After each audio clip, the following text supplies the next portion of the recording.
Hey, what's going on, everybody? Welcome to MiM Monday. This is Mickey in Minutes Live, a quick conversation about some of the latest Disney news with you. I'm your host, Nick Lazaga, and on today's show, DinoLand USA is officially extinct.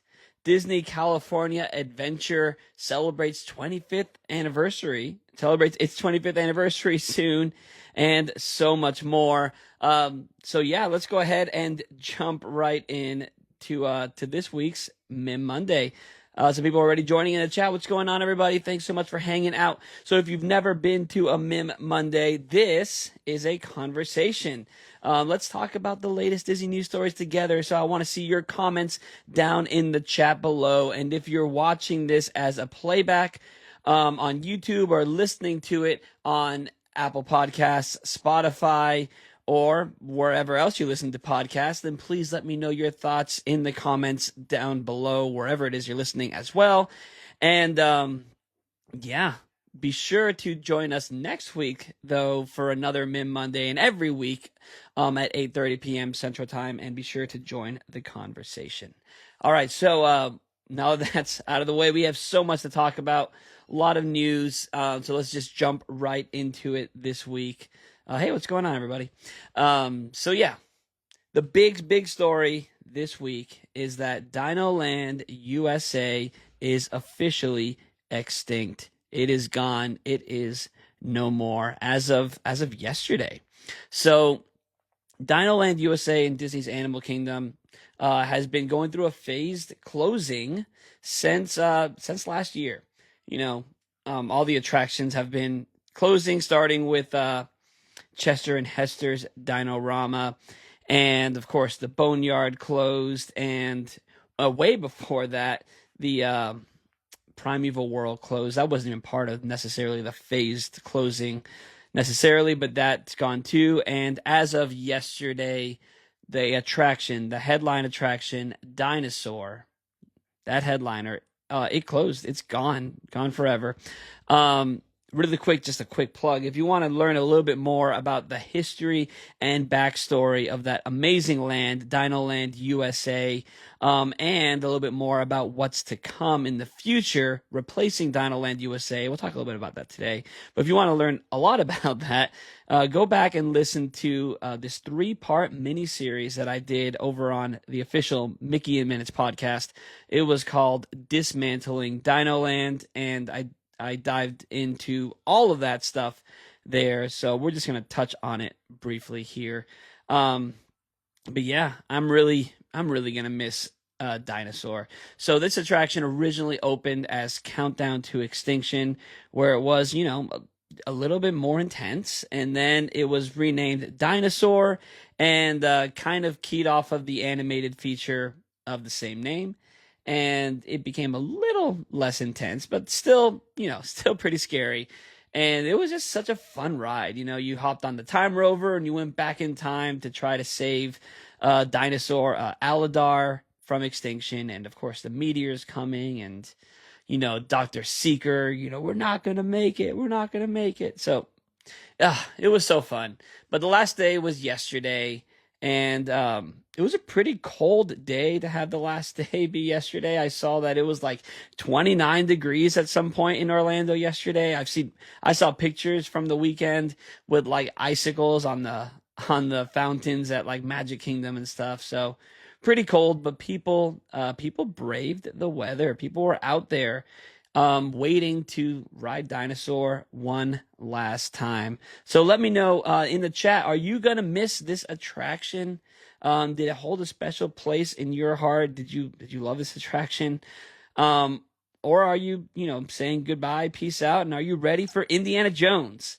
Because Indiana Jones is what's replacing Dinosaur at Disney's Animal Kingdom. We don't have an opening date for that yet, but they're gonna take apart this attraction. Well, not completely. They're going to take out all the dinosaurs and, you know, revamp some stuff, and then put in an Indiana Jones attraction similar to the one that we have over in Disneyland. Again, just to plug that miniseries again, I did a whole episode called From Dr. Jones to Dr. Seeker. on the Dismantling DinoLand miniseries, where I explained how Dinosaur was very closely related to Indiana Jones' adventure in Disneyland, and how now we're going full circle. We're going back to basics and putting Indiana Jones in that attraction. So what do you guys think of that? I'm excited for this. I was a big dinosaur fan, obviously. I'd say that Dinosaur was always my favorite attraction in Animal Kingdom. You know, it was a really cool attraction. It was always so fun, and it was always my favorite. So it's tough to see it go. I feel like I'm living in an era now where almost all of my favorite attractions have been closed or redone in some way. At least my favorite attraction from each park, except for Epcot. My favorite Epcot attraction has always been Spaceship Earth. But my favorite Animal Kingdom attraction, Dinosaur, it's gone. My favorite attraction over at Disney's Hollywood Studios was always the Great Movie Ride. It's gone. And my favorite attraction over at Magic Kingdom was always Splash Mountain, and it's gone. So if they better not. If they ever get rid of Spaceship Earth, then that's it. All my favorites from each park are gone. But anyways, so Dinosaurs closed forever. But something really cool did happen. Although it closed last night, this morning, the actor who played Dr. Seeker, named Wallace Langham,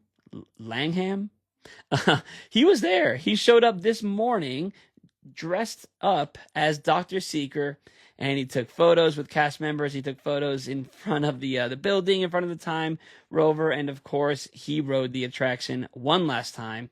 So, I don't know. I can't think of a cooler way to send off Dinosaur than to have Dr. Seeker himself ride the attraction. If you're unfamiliar with the attraction, Dr. Seeker was kind of the main character of the attraction. He was in the pre-show. He's the one that sent us on our unauthorized mission to try to save the Aladar, the dinosaur there. So very cool that he paid a visit to Dinosaur, and those cast members must have had a really cool time hanging out with Dr. Seeker. So that's closed, and like I said, the entire land, DinoLand USA, is completely extinct now. It's gone. But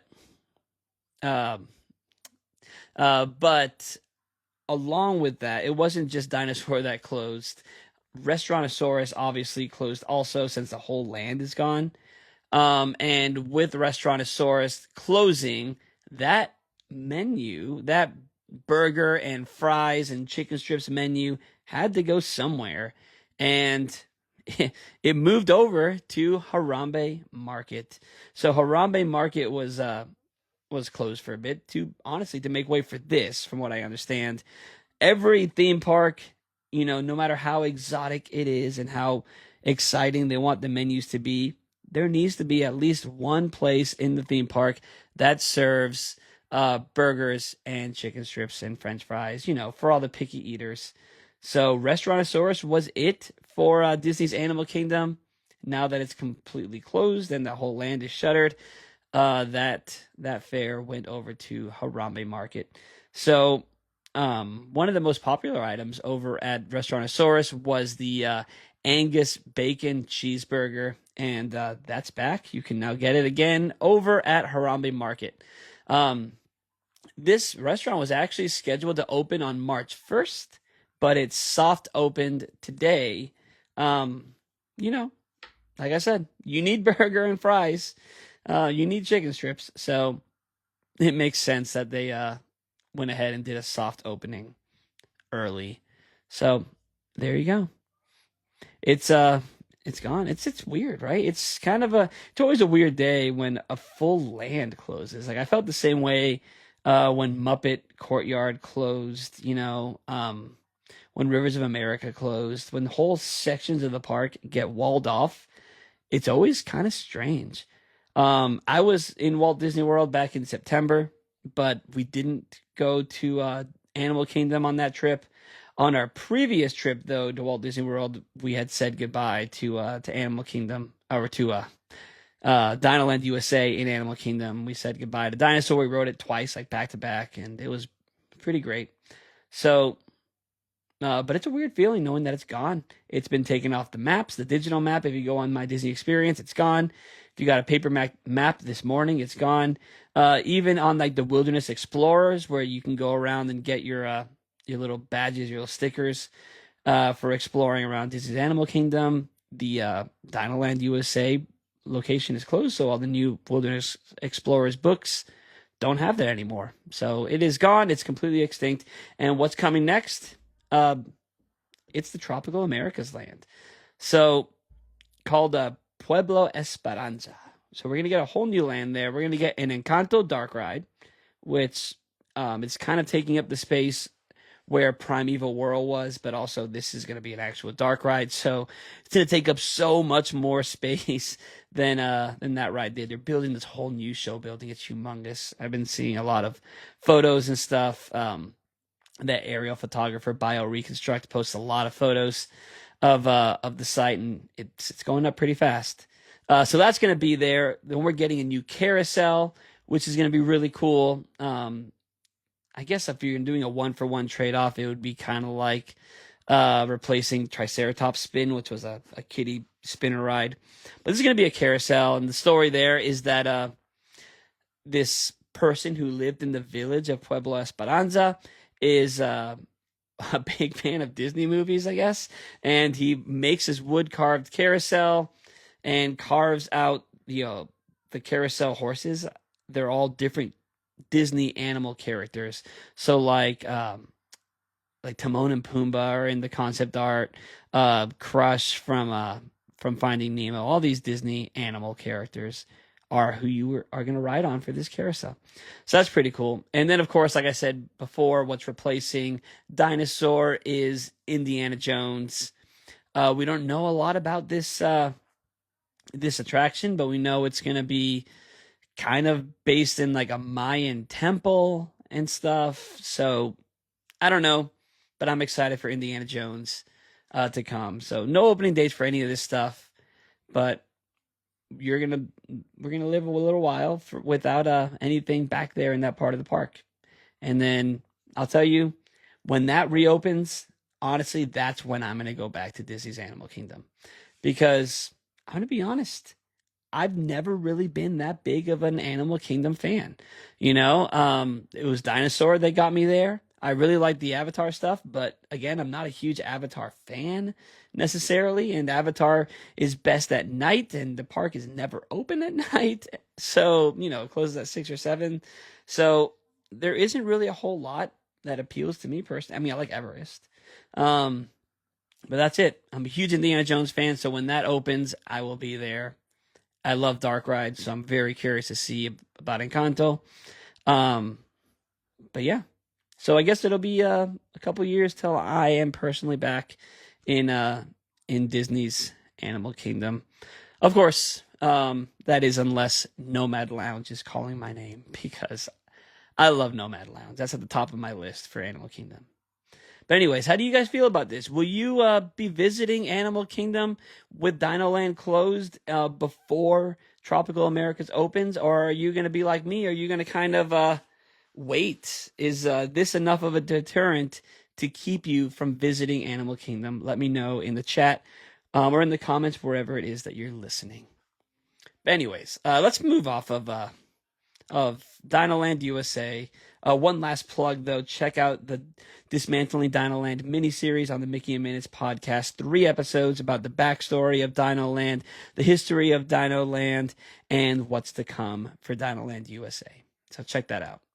All right, moving on. So on February 8th, 2001, Disney California Adventure Park opened at the Disneyland Resort, expanding the resort.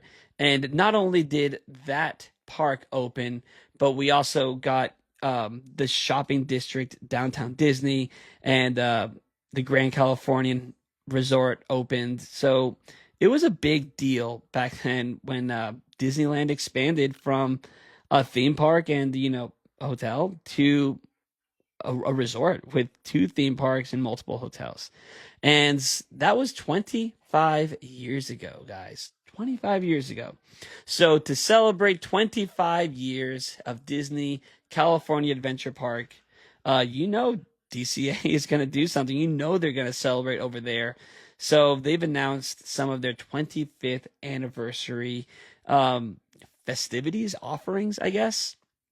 And the first one, it gets me really excited. Every time that this happens at California Adventure, or Epcot for that matter, I get so stoked. And that is Soarin' over California is coming back, guys, for a limited time to celebrate the 25th anniversary of DCA, Soarin' over California.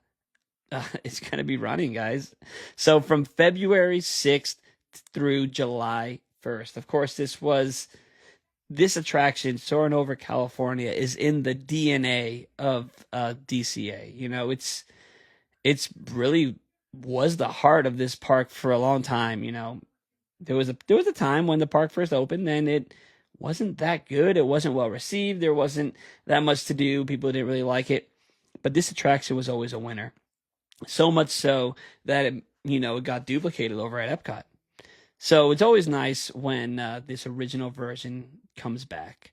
And of course, it's only going to be through July 1st because July 2nd, another version of Soarin', a brand new version of Soarin', is coming back, or not coming back, premiering for the first time ever, and that is Soarin' Across America. We talked about this before. Soarin' Across America is going to be a celebration of America's 250th anniversary. Hey, what's going on, Tony? Great to see you. So happy to see you. You're a little nervous about the new Soarin'. I don't know. I'm really excited about it. I think it's gonna be really cool. So it's Soarin' Across America, celebrating America's 250th anniversary. That's gonna come online on July 2nd. So starting February 6th, you get Soarin' over California all the way through July 1st. Then July 2nd, that's Soarin' Across America. Of course, Soarin' Across America is also coming to Epcot. Not the same day, though. I believe it's coming to Epcot earlier. I could be wrong about that, but it's not the same day. But that's really exciting. Both of those are really exciting. I love Soarin'. So I'm excited to see Soarin' Across America, the brand new version. And of course, I'm excited to revisit the classic Soarin' over California. Smell those orange groves. Yeah, that's going to be amazing. So let me know, guys, in the chat. Tony already let me know his opinion. But let me know, what do you guys think? Are you excited for Soarin' Across America and for the return of Soarin' over California? So, or are you a Soarin' around Soarin' around the world fan? Is that your thing? Let's see in the chat down below. Doesn't Soarin' contain scents? Yes, it does. Soarin' is one of the coolest attractions because you're on a hang glider, or you're sitting in what feels like a hang glider, and the motion simulation is spot on, and they just give you these subtle scents of whatever it is that you're flying over, and it's amazing. It's a fantastic attraction. So, other things happening for DCA's 25th anniversary. This one's really cool. This one's exciting to me. Humphrey the Bear. Humphrey the Bear is going to make his very first Disney Parks appearance at Storytellers Cafe. So Humphrey the Bear, classic cartoon character, back from the old, like Mickey Mouse short eras, like that classic animation time period. This is his first ever time being a character that you can meet and get a picture with, and that's just so exciting. So he's going to be joining Donald's Tales of Adventure at the Storytellers Cafe at Disney's Grand Californian. So very exciting. If you're a fan of classic Disney animation, you're going to want to check this out. You're going to want to meet Humphrey the Bear. I know I want to meet Humphrey the Bear. I think he's fantastic. So, he's great. So let's see. Humphrey the Bear.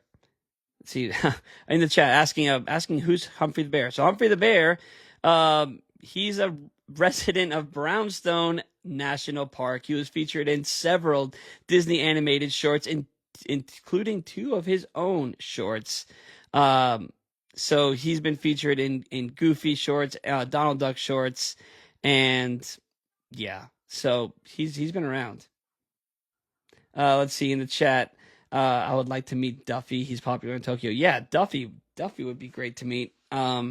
I saw Duffy. I didn't get to meet Duffy, but he's in the cavalcade for the Disneyland 70th anniversary. So that's super cool. Would love to meet him though. All right.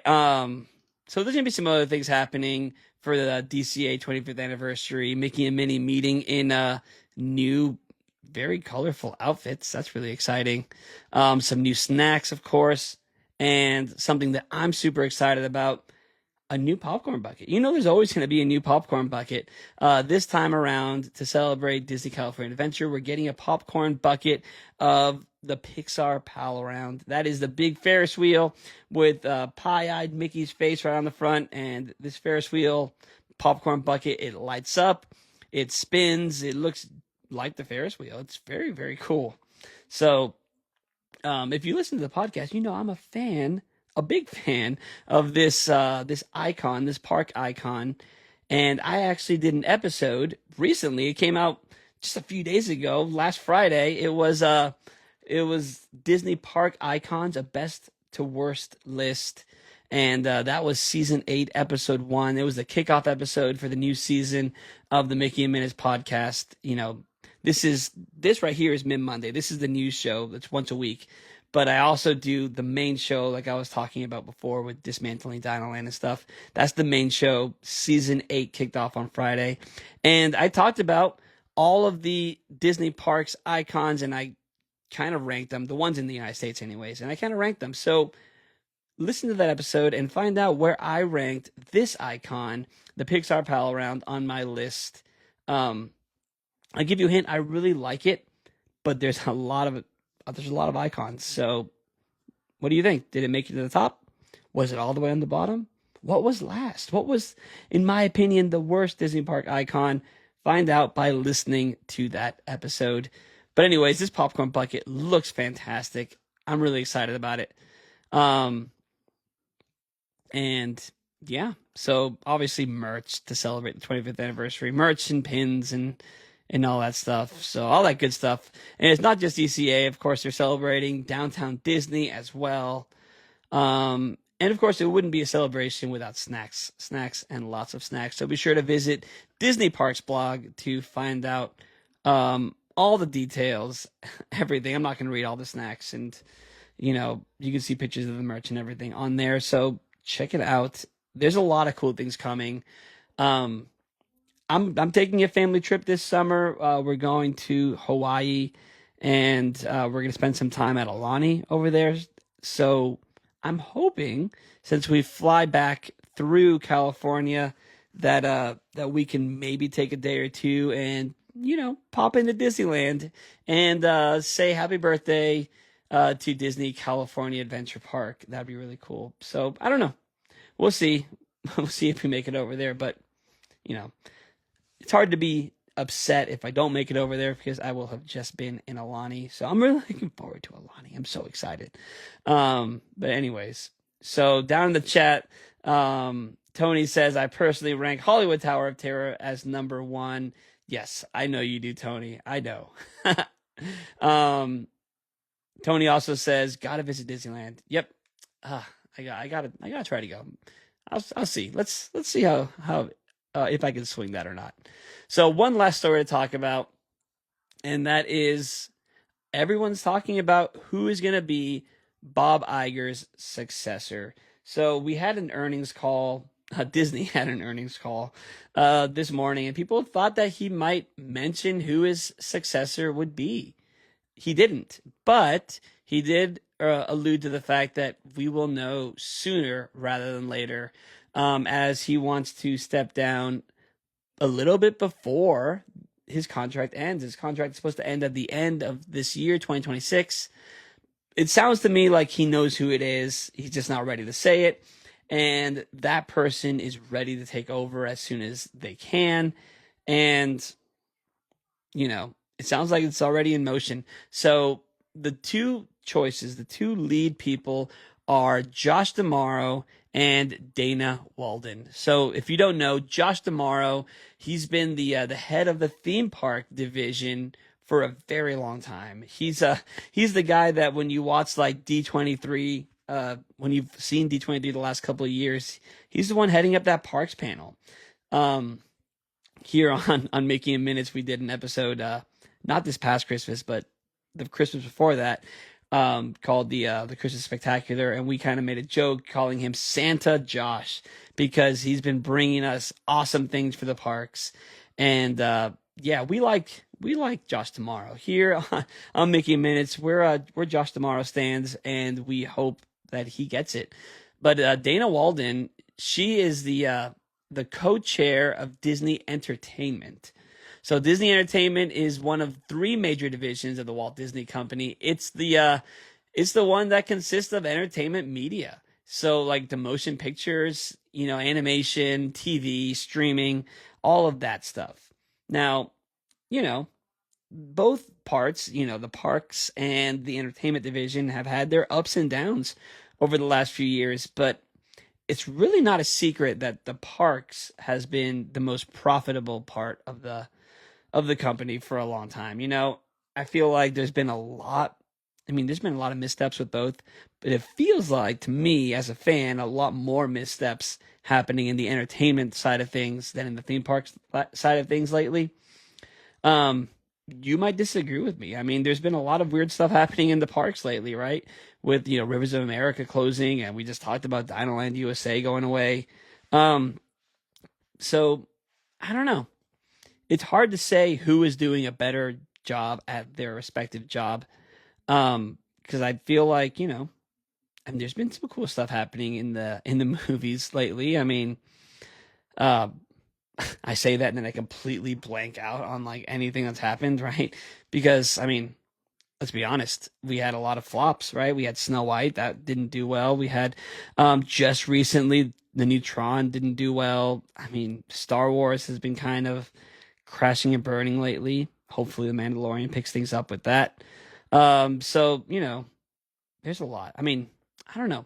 With Star Wars, we have a new leader on that division over on the Lucasfilm division. So I don't know if we can blame Dana Walden for that necessarily, but I don't know. Who do you guys think? Who do you guys want to be the new CEO? Josh D'Amaro or Dana Walden? So for me personally, what I value the most at Disney are the theme parks. I've always been a theme park guy. That's always been my in for the Disney company. So I really want somebody who understands the parks and who could take things to the next level with the parks. Someone who I can trust, with the parks. Somebody who I believe will finally get me an updated Figment attraction over at Epcot.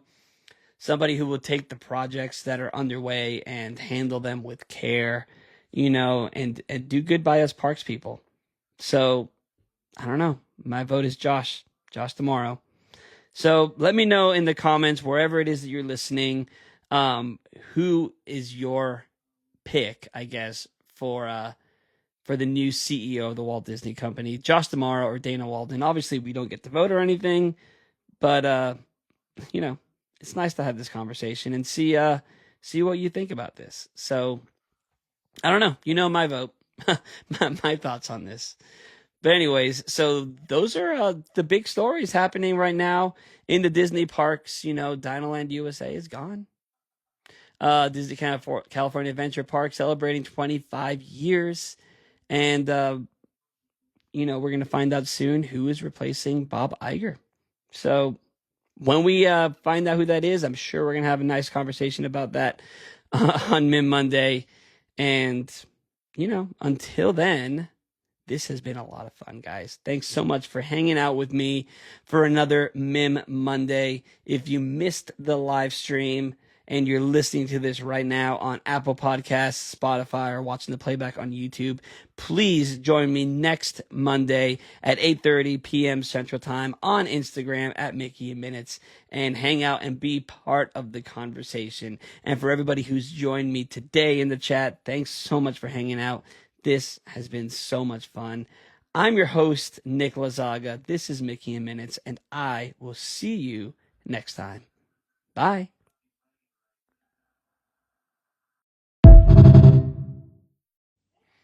Hey, what's